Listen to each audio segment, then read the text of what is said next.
Ļoti gribu noskatīties Spartakus padomus pa televizoru, bet neizdodas sestdien. Tādā gadījumā mēs pārceļam Spartakusa padomus tieši uz svētku dienām, jo mums ir arī savi sagatavoti pārsteigumi. Vēl ir siltums svētkos. Iedeg šādu skaistu sarkanu svecīti. Un 18. novembrī Rīgainē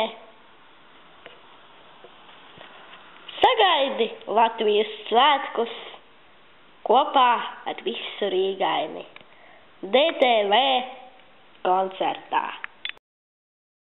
Un atceries Spartakusa padomi.